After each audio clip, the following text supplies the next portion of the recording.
Losing a loved one is hard, and organising a funeral can be an expensive and confusing ordeal that you face at the worst possible time. But if you know what to look out for, you can organise a farewell that's sensitive and respectful, like this segment is sure to be. Funerals usually cost between $4,000 and $15,000. Why did you have to go? For some families, this is a huge burden they weren't planning for.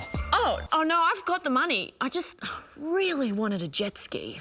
And on top of the expense, you'll have to make a lot of decisions, which is why most people hire a funeral director through a funeral home to do the bulk of the organisation. Think of them like the wedding planner, except you're burying a loved one and not Jennifer Lopez's acting career. Great! They can take care of it. It's time I moved on. But funeral homes are a for-profit business, so you need to know how to avoid getting ripped off while still doing things the way your loved one would have wanted. Cheaply. Respectfully. Sorry, what? Nothing. Respectfully. Yep.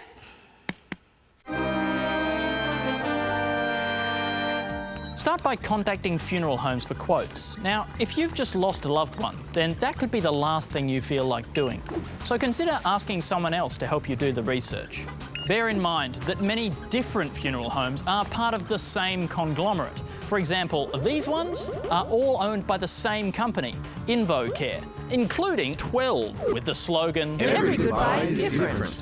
Ensure you ask for an itemised quote for exactly what you want. You should be able to get this over the phone.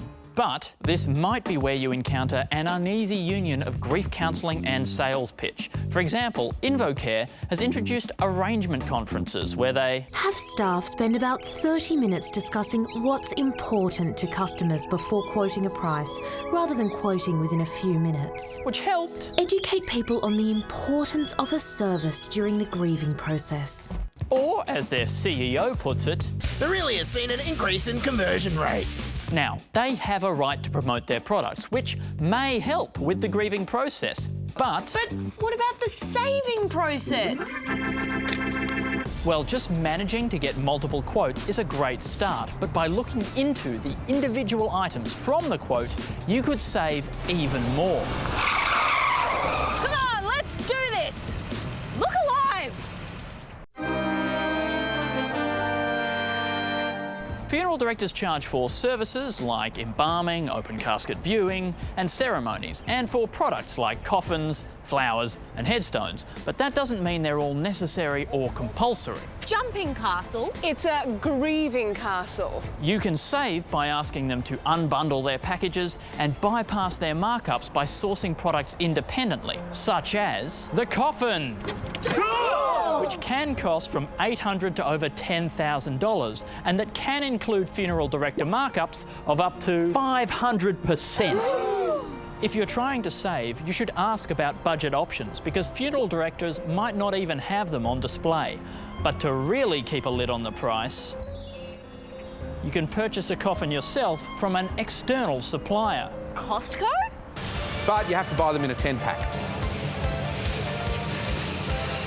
Funeral directors might try and discourage this, as Simplicity Funerals did when contacted by Choice, by saying, "It adds another level of stress." And many suppliers will deliver direct to the funeral home. Just check if your home charges an extra fee for outside coffins. Oh, like corkage, except it's a coffin. All right, not much like corkage. Once you have a coffin, you need somewhere to put it, and this can put a 6-foot hole in your budget. Victoria has a register of all cemetery locations and fees. Elsewhere, you have to do the legwork yourself. On a budget? Look rural. We have a quiet little deceased estate in Hillsville, Victoria, which will set you back $775. Looking closer to the city centre, I have a little hole that's opened up in Preston. That one I can do for $8,600? Oh, well, you're paying for a lifestyle, aren't you? And that's not the full story. You'll also be charged for interment, digging the grave and burying the coffin, typically around $1,500. And as with funeral directors, watch for cemeteries bundling services. For example, standard contracts might lock you into purchasing a headstone from them exclusively. On the other hand, if you choose cremation, as 2 out of 3 Aussies do, then your total cost could be about $3,000 less than for burial. Great, let's do it! Whoa, whoa, whoa, what are you doing? This is a pizza oven. Mamma mia! Other costs include flowers, what funeral directors call a floral tribute. What does that mean? Really expensive flowers. So consider sourcing the flowers directly from a florist. Or even your own garden. Or even a florist. Sure, the same principle applies to everything a funeral director provides, from catering at the chapel to placing a funeral notice. If you organise it yourself, you should save money.